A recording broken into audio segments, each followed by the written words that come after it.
कि 30 जनवरी को हम लोगों ने राष्ट्रपिता महात्मा गांधी जी की पुण्यतिथि मनाई और उस दिन तमाम वीडियो, उनके पुराने वीडियो, पुराने स्पीचेस, पुराने तमाम उनकी बातें सोशल मीडिया पे वायरल हुई। मान्यवर, वो तस्वीर थी उन हत्यारों की जो अदालत में बैठ के हंस रहे थे, उस जमाने की तस्वीर।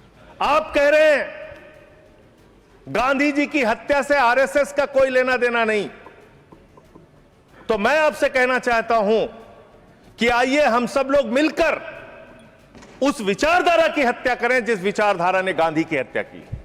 अगर आपको हनुमान चालीसा पढ़ना है, हनुमान जी के मंदिर में जाइए, रामचरितमानस का पाठ करना है, राम जी के मंदिर में जाइए, वहां से कुछ आशीर्वाद लेकर आइए अपने लिए और इस देश के लिए, लेकिन वतन को बांटने की कोशिश मत कीजिए।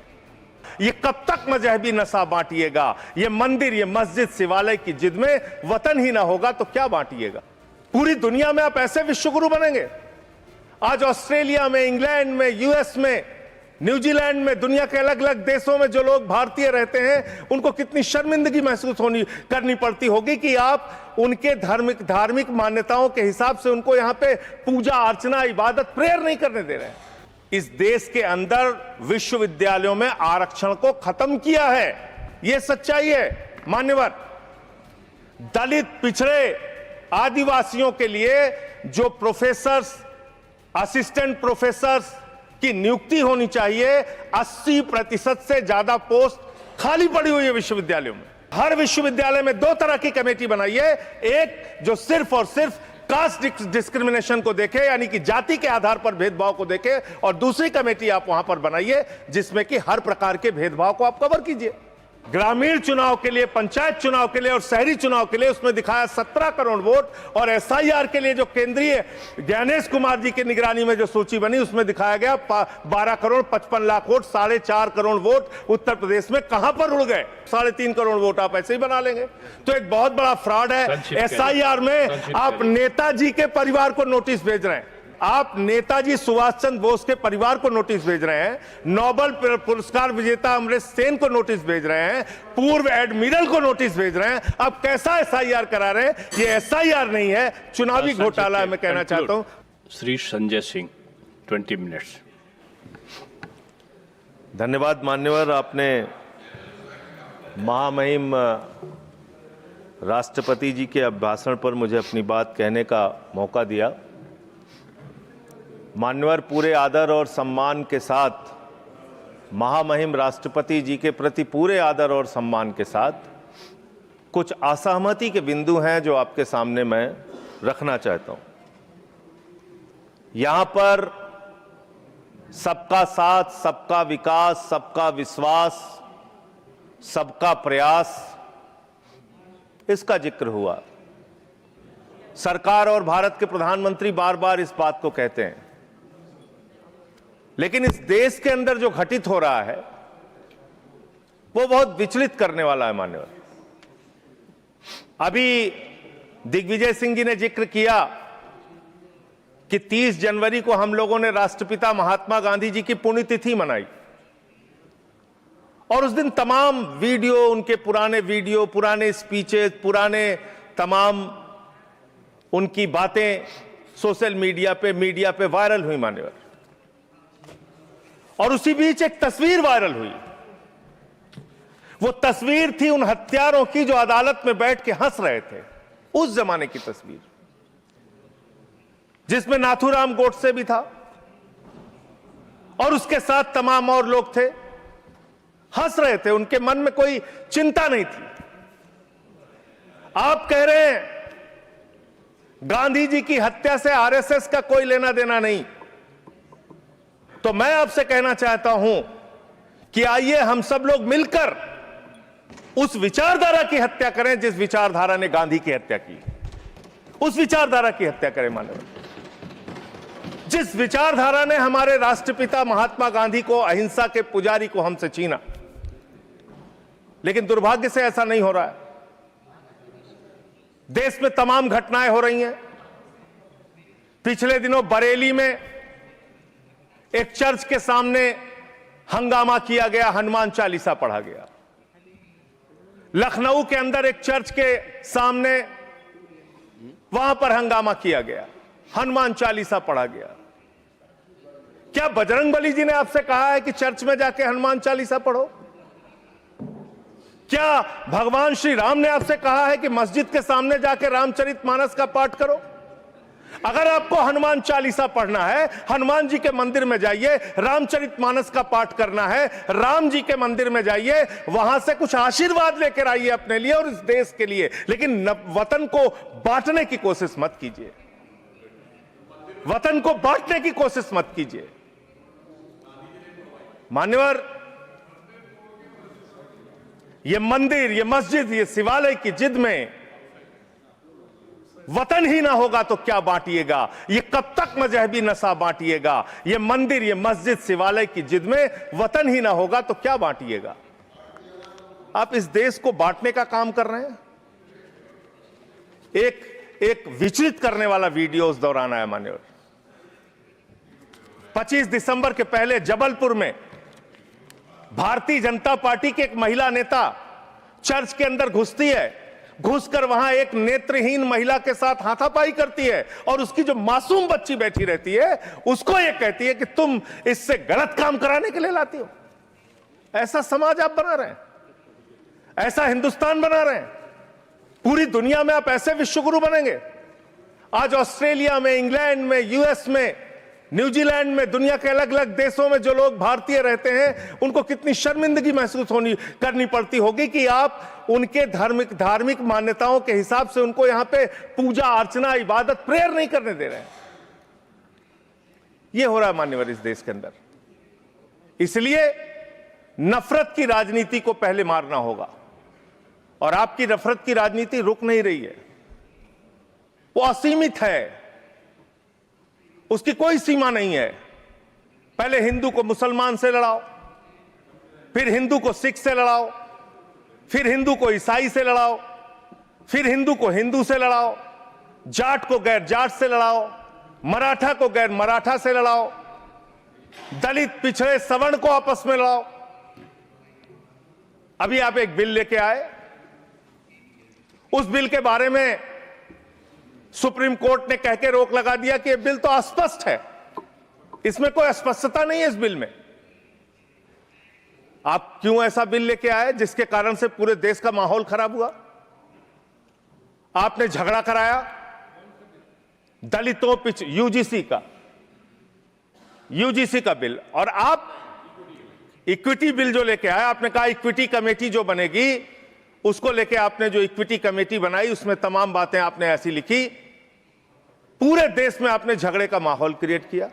आप कभी भी और कहीं भी दलितों और पिछड़ों और आदिवासियों के हितैषी रहे ही नहीं है। आपका संगठन, आपकी विचारधारा, आपकी मातृ संस्था आरएसएस, वहां तो 100 साल तक आज तक एक भी दलित, पिछड़ा और आदिवासी आरएसएस का प्रमुख नहीं बना। यह सच्चाई है आपकी। आप हल्ला मचा रहे थे कि देखो हमने दलितों, पिछड़ों, आदिवासियों के लिए कितना शानदार बिल हम लेके आए, कितना शानदार हमने काम कर दिया। सुप्रीम कोर्ट ने उस पर रोक लगा दिया। सुप्रीम कोर्ट ने कहा कि यह बिल अस्पष्ट है। आपने इस देश के अंदर विश्वविद्यालयों में आरक्षण को खत्म किया है, यह सच्चाई है मान्यवर। दलित, पिछड़े, आदिवासियों के लिए जो प्रोफेसर्स, असिस्टेंट प्रोफेसर्स की नियुक्ति होनी चाहिए, 80% से ज्यादा पोस्ट खाली पड़ी हुई है विश्वविद्यालयों में। और जो चीज आपके हाथ में है, आप दलितों, पिछड़ों, आदिवासियों के हितैषी कैसे हैं?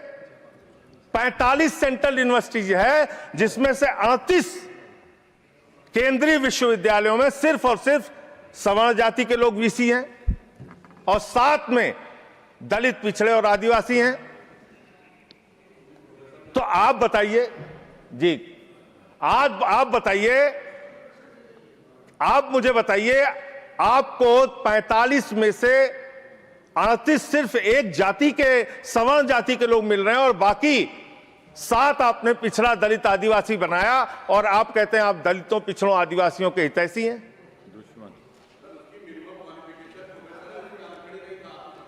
किसमें? मैं वीसी की बात कर रहा हूं, वीसी की बात कर रहा हूं, वीसी की बात कर रहा हूं। वीसी की नियुक्ति आप करते हैं, वीसी की नियुक्ति आप करते हैं। इसका मतलब दलित, पिछड़ा और आदिवासी बीसी बनने योग्य नहीं है, ये आपकी मानसिकता है। नहीं। इसका मतलब आपकी मानसिकता है पिछड़ा, दलित और आदिवासी प्रोफेसर बनने योग्य नहीं है। 12 साल क्या किया? आप नॉट फाउंड सुइटेबल की कैटेगरी में डाल देते हैं उन लोगों को। आप क्या न्याय कर रहे हैं उनके साथ? पूरे देश के हाई कोर्ट, सुप्रीम कोर्ट की हालत देखिए सर। देश का है सुप्रीम कोर्ट 1 और 25 हाई कोर्ट। वहां पे कितने जज हाई कोर्ट के अंदर या सुप्रीम कोर्ट के अंदर दलित, पिछड़े, आदिवासी हैं? पता कर लीजिए, आपको पता चल जाएगा। तो अगर कहीं उनके साथ न्याय की बात आती है तो आप न्याय नहीं, नौटंकी करते हैं, जानबूझ के दिखाने की कोशिश करते हैं कि आप उनके हितैषी हैं, जबकि आप हैं नहीं। आपको है ना, और पूरे देश का वातावरण खराब किया आपने। मैं इस सदन के अंदर आपके माध्यम से सरकार को प्रस्ताव देना चाहता हूं, अगर आपकी नीयत साफ है तो हर विश्वविद्यालय में 2 तरह की कमेटी बनाइए। एक जो सिर्फ और सिर्फ कास्ट डिस्क्रिमिनेशन को देखे, यानी कि जाति के आधार पर भेदभाव को देखे, और दूसरी कमेटी आप वहां पर बनाइए जिसमें कि हर प्रकार के भेदभाव को आप कवर कीजिए। कोई झगड़ा ही नहीं होता। भाषा के आधार पर भेद, लिंग के आधार पर भेद, किसी भी प्रकार का भेद, उसको देखने के लिए एक कमेटी बनाते, और जाति के आधार पर हो रहे भेद को देखने के लिए एक कमेटी बनाते। कोई झगड़ा ही नहीं होना था। आपने जानबूझ के झगड़ा कराया। दूसरी बात मान्यवर, अभी मैं पिछले दिनों एक पदयात्रा कर रहा था मिर्जापुर से लेकर काशी तक, और उस दौरान काशी के अंदर मंदिरों को तोड़ने का मामला सामने आया। मणिकर्णिका घाट को तोड़ा गया मान्यवर, मणि को तोड़ दिया गया। माता अहिल्याबाई होलकर जी की प्रतिमा को तोड़ दिया गया। और वो वीडियो मैंने ट्वीट कर दिया तो मेरे ऊपर उल्टा मुकदमा लिख लिया गया। कितना मुकदमा लिखेंगे आप? आप लिखिए मुकदमा मेरे ऊपर। मान लीजिए मैं झूठ बोल रहा हूं, आपकी पार्टी की नेता सुमित्रा महाजन जी, उन्होंने कहा कि माता अहिल्याबाई होलकर जी की प्रतिमा तोड़ी गई, मणिकर्णिका घाट को तोड़ा गया। आपकी पार्टी के नेता और केंद्र राज्य सरकार के मंत्री रविंद्र जायसवाल, उन्होंने कहा मणिकर्णिका घाट को तोड़ा गया, मंदिरों को तोड़ा गया, माता अहिल्याबाई होलकर जी की प्रतिमा को तोड़ा गया। आप उन पापियों के खिलाफ कार्रवाई करने के बजाय मेरे ऊपर एफआईआर कर रहे हैं। आप ऐसा शब्द मत बोलिए। कौन जिन लोगों ने तोड़ा मान्यवर, जिन लोगों ने मंदिर तोड़ा, उन गुनहगारों को मैं चाहता हूं, चलिए गुनहगार कह देता हूं, भाषा शैली में चलिए मान्यवर गुनहगार संयम के साथ साथ उन गुनहगारों को जिन्होंने उस पुरातन पवित्र मणिकर्णिका घाट को तोड़ा, माता अहिल्याबाई होलकर जी की प्रतिमा को तोड़ा, कार्रवाई उन पे करने के बजाय आपने मुझ पर एफआईआर कर ली। मैं आपके माध्यम से सरकार से मांग करता हूं, अगर आपने कोई तोड़फोड़ वहां पर नहीं की है, 3 सदस्यों का, और तीनों बीजेपी के रहे, मैं तो कह रहा हूं 3 के तीनों बीजेपी के लेके जाइए आप। 3 सदस्य भेजिए बीजेपी के संसदीय दल के, और वहां पर दिखाइए कि माता अहिल्याबाई होलकर की प्रतिमा है, वहां दिखाइए मणिकर्णिका घाट को नहीं तोड़ा गया है, और फिर जो कार्रवाई आप मेरे ऊपर करना चाहें कीजिए। आपने काशी को बर्बाद करने का एक मन बना लिया है। काशी कॉरिडोर के नाम पे आपने सैकड़ों मंदिर वहां पे तोड़ दिए, वहां पे शिवलिंग लंका थाने में पड़े हुए हैं। यह घटना अगर किसी विपक्ष के राज्य में हुई होती, आप पूरे देश में हंगामा कर देते, फसाद करा देते पूरे देश में। लेकिन आपने वहां मंदिरों को तोड़ा, पवित्र घाटों को तोड़ा। 54 देश के नागरिक आते हैं काशी में मान्यवर, वो वहां पे बिल्डिंग देखने नहीं आते, वो वहां पे आते हैं वहां के पुरातन मंदिरों को देखने के लिए, वो वहां पे आते हैं पुरातन घाटों को देखने के लिए, पौराणिक मंदिरों को देखने के लिए। वो इसलिए आते हैं काशी की गलियों को देखने के लिए। आप वहां तोड़फोड़ कर रहे हैं। जाके पूछिए वहां के लोगों से कितना गुस्सा और नाराजगी उनके मन में है। लेकिन आपको धर्म में भी धंधा करना है, हर जगह धर्म के नाम पे भी धंधा करना है, वो काम आप वहां पे कर रहे हैं। दूसरी बात, इस भाषण में शिक्षा की चर्चा हुई, स्वास्थ्य की चर्चा हुई, जल जीवन मिशन की चर्चा हुई, और कल बजट आया तो आपकी कलई खुल गई। आप विकसित भारत की बात कर रहे हैं, कह रहे हैं विकसित भारत बनाएंगे। कब बनाएंगे? 2047 में बनाएंगे। उसको 3047 कर दीजिए, 1000 साल बाद कौन पूछने वाला है सर? 3047 में हम भारत को विकसित भारत बताएंगे। 1000 साल बाद कौन पूछेगा? 2047 में कौन सत्ता में रहेगा, नहीं रहेगा, लेकिन आप ऐसा सब्जबाग दिखाते हैं कि आप 2047 में आप विकसित भारत बना देंगे। कैसे विकसित भारत बनाएंगे? शिक्षा का बजट आप रखेंगे 2%, स्वास्थ्य का बजट आप रखेंगे 2%, यानी कि अशिक्षित भारत और विकसित भारत कैसे होगा? अस्वस्थ भारत और विकसित भारत कैसे होगा? आपने ग्रामीण विकास के नाम पे जो बजट का हिस्सा है उसको कम कर दिया, तो एक अविकसित ग्रामीण व्यवस्था के साथ आप विकसित भारत कैसे बनाएंगे? आपने किसानी के लिए, एग्रीकल्चर के लिए जो बजट रखा उसको घटा दिया। आप कैसे करेंगे विकास? विकसित भारत का आपका सपना क्या है? जिसमें लोग अशिक्षित रहें, जिसमें लोग अस्वस्थ रहें। आपकी आयुष्मान भारत की स्कीम की हकीकत क्या है? एक ही नंबर पे 9999 नंबर पे 10 लाख से ज्यादा लोगों का रजिस्ट्रेशन हुआ है। 600 से ज्यादा 625 करोड़ रुपए का फ्रॉड हुआ है। आपकी सीएजी रिपोर्ट में आया आयुष्मान योजना के अंतर्गत। आपने जी राम जी योजना लागू की, उसमें आप कह रहे हैं हम 125 दिन रोजगार देंगे, और बजट में जो निर्धारण कर रहे हैं वो 125 दिन रोजगार देने के हिसाब से आप बजट का निर्धारण नहीं कर रहे हैं। इसका मतलब आपकी ये घोषणा है। पिछले साल आपने कहा कि अप्रेंटिस योजना हम पूरे देश में ला रहे हैं नौजवानों के लिए। अप्रेंटिस योजना में जो पैसा आपने सरकार की ओर से निर्धारित किया उसमें 95% कटौती कर ली। तो आप प्रशिक्षण नहीं दे सकते, रोजगार तो बहुत दूर की बात है। यह काम आपने किया। दूसरी बात, माघ मेला हुआ, बड़ी उसकी चर्चा हुई। आप हमेशा चर्चा करते हैं, महाकुंभ के बारे में चर्चा करते हैं, माघ मेला के बारे में चर्चा करते हैं, लेकिन वहां बड़ी एक अप्रिय घटना हुई, मान्यवर, बहुत ही दुखद घटना हुई। शंकराचार्य जी, परम पूज्य अवमुक्तेश्वरानंद जी जा रहे थे स्नान करने के लिए। उनको प्रशासन के द्वारा उनको रोका गया। उनके शिष्यों को, उनके बटुकों को चोटी पकड़ पकड़ के घसीट घसीट के मारा गया उनको। और इतना ही नहीं, उनकी एक मांग थी कि अगर प्रशासन या सरकार मुझसे वार्ता कर ले और अपनी गलती मान ले तो मैं स्नान करूंगा।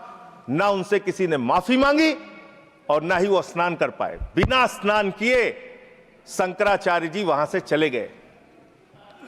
और भी शर्मनाक बात यह है, आप कितने बड़े धर्म के ठेकेदार हैं। आप देखिए कि आप शंकराचार्य जी को तहसीलदार के माध्यम से चिट्ठी भेज रहे हैं, कह रहे हैं बताओ आप शंकराचार्य हो कि नहीं हो। अरावली पर्वत को साबित करना है, बताओ तुम अरावली पर्वत हो कि नहीं हो। दिल्ली की जहरीली हवाओं को साबित करना है, बताओ हवाओं तुम जहरीली हो कि नहीं हो। इस देश के मतदाताओं को साबित करना है, बताओ तुम भारत के नागरिक हो कि नहीं हो। और शंकराचार्य जी को साबित करना है, बताओ आप शंकराचार्य हो कि नहीं हो। जो लोग अभी तक 12 साल में अपनी डिग्री नहीं दिखा पाए, वो शंकराचार्य से शंकराचार्य होने का प्रमाण मांग रहे हैं। यह है आपकी धार्मिक ठेकेदारी। इस तरह से आप धर्म की ठेकेदारी करना चाहते हैं तो देश के अंदर नफरत फैलाकर जो आप राजनीति कर रहे हैं, लोगों के हक को मार के जो आप राजनीति कर रहे हैं, इसका कोई बहुत देश के विकास, कम से कम विकसित भारत आपकी इस विचारधारा, इस सोच से तो नहीं बन सकता। विकसित भारत के लिए यह विचारधारा आपकी काम नहीं करेगी। नफरत फैलाओ और राज करो की, अंग्रेजों की जो विचारधारा थी, बांटो और राज करो की जो विचारधारा थी, उससे नहीं बन सकता। मान्यवर, बात कर लें विदेश नीति की। विश्व गुरु बनने की बात करते हैं प्रधानमंत्री जी, पूरे दुनिया में उनका डंका पीटा जा रहा है। हमने देखा किस तरह से अमेरिका से भारतीयों को हाथ में हथकड़ी, पैरों में बेड़ी बांध के अमृतसर पहुंचाया गया। हमने देखा कि किस तरह से सीज फायर के लिए कम से कम 70 बार अमेरिका का राष्ट्रपति ट्रंप कह रहा है कि उसने ट्रेड डील की धमकी देकर सीज फायर कराया, ट्रेड खत्म करने की धमकी देके। हमने देखा कि किस तरह से चीन ये कह रहा है कि वो सक्सगाम में निर्माण कार्य करेगा और आपकी पार्टी के दफ्तर में उनके प्रतिनिधि मीटिंग कर रहे हैं। उसी दिन वो बयान दे रहा है, बीजेपी के दफ्तर में वो लोग मीटिंग कर रहे हैं, उसी दिन चीन का बयान आ रहा है कि हम सक्सगाम घाटी में निर्माण कार्य करेंगे, पुल बनाएंगे, सुरंग बनाएंगे। आपकी विदेश नीति क्या है? बांग्लादेश में हिंदुओं की हत्याएं हो रही हैं, उस पर आप खामोश रहते हैं, चुप रहते हैं, बोलते नहीं है। आप किसी भी मामले में सामने मुखर होकर सामने आके स्पष्टीकरण नहीं दे रहे हैं। अभी एक एप्स्टीन फाइल की चर्चा हो रही है पूरी दुनिया में, उसके बारे में भारत के प्रधानमंत्री को आरोपित किया गया, उसके बारे में सरकार को स्पष्टीकरण देना चाहिए। तथ्य के कोई चीज को बोलना, मैं कह रहा हूं स्पष्टीकरण देना चाहिए। आपके पास कोई तथ्य है तो आप सर, अगर कोई मैं ये कह रहा हूं मान्यवर, संसद है, इसमें अगर आपके पास कोई स्पष्टीकरण तो देना चाहिए। अगर कोई आरोप लग रहा है, हमारे देश का अपमान है मान्यवर। इनके बोलने के बाद मैं आपको समय देता हूं। आप कैसा काम करना चाहते हैं? खत्म होने से बाद देता हूं। अरे भाई, आपके भारत के प्रधानमंत्री पे आरोप लग रहा है, आप लोग उस आरोप का जवाब नहीं देना चाहते। भारत के प्रधानमंत्री पे आरोप लग रहा है, नहीं तथ्य के बगैर होगा तो आप नहीं लगा सकते। तथ्य के विपरीत अगर आप बोलेंगे तो आपका ये चीज नोट नहीं किया जाएगा। तो मैं ये कह रहा हूं मान्यवर, देश व्यवस्थाओं से चलेगी। यहां बैठे हैं जावेद भाई, संभल के अंदर एक जज ने न्याय का फैसला दिया और उस जज का ट्रांसफर कर दिया जाता है। यह जुडिशरी की हालत आपने कर दी है, यह कर दिया आपने। देखिए, न्यायालय ट्रांसफर करता है जज का। अरे मान्यवर, जज का ट्रांसफर हुआ है, अवमानना होगी। जज का ट्रांसफर हुआ है। जज का ट्रांसफर कोई पॉलिटिकल पार्टी नहीं करती। तो एडमिनिस्ट्रेटिव तो काम जो हुआ उस पे बोल रहे हैं जो कंटेम्प्ट हो कोर्ट का। और इस तरह से एफआईआर दर्ज करके लोगों के दबा के, लोगों के अधिकारों को छीन के, हमारी पार्टी के तो खैर पीछे ही पड़े हुए हैं आप लोग। चैतर बसेवा एक आदिवासी नेता हैं, उनको गिरफ्तार करके आपने 3 बार गुजरात के अंदर जेल में डाल दिया। महराज मलिक हमारे विधायक हैं, उनको डाल दिया जेल में। हम लोगों को तो जेल भेज ही चुके। आप रोज मुकदमा लिखते रहते हैं, एफआईआर लिखते रहते हैं। सोनम वांगचुक को अभी भी आपने जेल में रखा हुआ है। तो एक के बाद एक लोगों को, विपक्ष के नेताओं को जेल में डाल के आप कैसे काम करेंगे? आप पूरे देश में एसआईआर के नाम पे लोगों के वोट काट रहे हैं, एसआईआर के नाम पे लोगों के वोट काट रहे हैं। बस खत्म कर रहा हूं सर, सबको 2-2, 3-3 मिनट मिला है। मैं 1 मिनट में मैं खत्म, 1 मिनट में आधा मिनट मान्यवर, मैं पार्टी का लीडर हूं, 1 मिनट में खत्म। आधा मिनट पार्टी का लीडर है मान्यवर, एसआईआर के नाम पे आप क्या कर रहे हैं? पूरे देश में करोड़ों लोगों के वोट काट रहे हैं। यूपी की बात अगर मैं कर लूं तो वहां पर आपके ही राज्य निर्वाचन आयोग ने जो चुनाव की सूची बनाई, ग्रामीण चुनाव के लिए, पंचायत चुनाव के लिए और शहरी चुनाव के लिए, उसमें दिखाया 17 करोड़ वोट। और एसआईआर के लिए जो केंद्रीय ज्ञानेश कुमार जी की निगरानी में जो सूची बनी, उसमें दिखाया गया 12 करोड़ 55 लाख वोट, 4.5 करोड़ वोट उत्तर प्रदेश में कहां पर उड़ गए? और आप कह रहे हैं हर बूथ पे 200 वोट बनाएंगे तो 3.5 करोड़ वोट आप ऐसे ही बना लेंगे। तो एक बहुत बड़ा फ्रॉड है। एसआईआर में आप नेताजी के परिवार को नोटिस भेज रहे हैं। बस खत्म कर रहा हूं मान्यवर, एसआईआर में आप नेताजी सुभाष चंद्र बोस के परिवार को नोटिस भेज रहे हैं, नोबेल पुरस्कार विजेता अमर्त्य सेन को नोटिस भेज रहे हैं, पूर्व एडमिरल को नोटिस भेज रहे हैं। अब कैसा एसआईआर करा रहे हैं? ये एसआईआर नहीं है, चुनावी घोटाला है। मैं कहना चाहता हूं। बहुत बहुत धन्यवाद। सुधांशु त्रिवेदी जी, एक मिनट में फाइल का जिक्र हुआ। एक विकृत यौन मानसिकता के सजाए याफ्ता अपराधी का जिक्र इस संसद के पावन पटल के ऊपर करना इनकी विकृत और विक्षिप्त मानसिकता का प्रतीक है। सर, एक बात फैक्ट ऑफ द मैटर ये है, among the millions of emails there is no direct email with prime minister. Sir, no direct message, no direct phone call. मैंने पहले कहा है कि अगर कोई चीज तथ्य के परत नहीं है तो उसको यहाँ रिकॉर्ड नहीं सर, मैं अपनी बात बस 2 वाक्यों में समाप्त करना चाहता हूं। ना कोई ईमेल है, ना कोई मैसेज है, ना कोई फोन कॉल है। और उसके बाद निराधार अनलगर आरोप के ऊपर एक सजाए याफ्ता अपराधी का नाम लेकर यहां पे बोलना, यह बहुत ही निंदनीय है और इनकी विकृत मानसिकता का प्रतीक है। और सर, डिपार्टमेंट ऑफ जस्टिस ने भी यह कहा है कि वो फॉल्स और सेंसेशनल आरोप है। और प्रधानमंत्री जी इजराइल में अपनी ऑफिशियल यात्रा पे थे, एक मुलाकात ऑफिशियल है। और उसके बावजूद वहां पर सिर्फ एक ही गायन हुआ, वो था आपकी बात आ राष्ट्रगान। गई। अगर उसमें नाच गाना इनको नजर आता है, हो सकता है इसे राम मंदिर में नजर आता हो। तो मैं इस पे घोर भर्त्सना करते हुए सभापति महोदय सिर्फ एक पंक्ति कहना चाहता हूं, सभापति महोदय सिर्फ एक पंक्ति कहना चाहता हूं कि जो इन्होंने आरोप लगाने का प्रयास किया है कि राष्ट्रवाद के महामेरु पर वार बहुत ही हल्का है, भारत विकसित रोकने के लिए यह मचा हुआ तहलका है। नहीं, देखो जो माननीय सदस्य ने जो तथ्य के विपरीत और संविधान के विपरीत बात कही, उसको इसमें शामिल नहीं किया जाएगा। ये जवाब सवाल नहीं है, आपकी बात आ गई। मैंने क्या कहा? मैंने क्या कहा? मैंने नहीं, कहा आपने कि जो किसी भी आरोप संस्था का लगाए नाम लिया हैं है, उसका वो जवाब इसमें दिया शामिल जाए। नहीं होगा।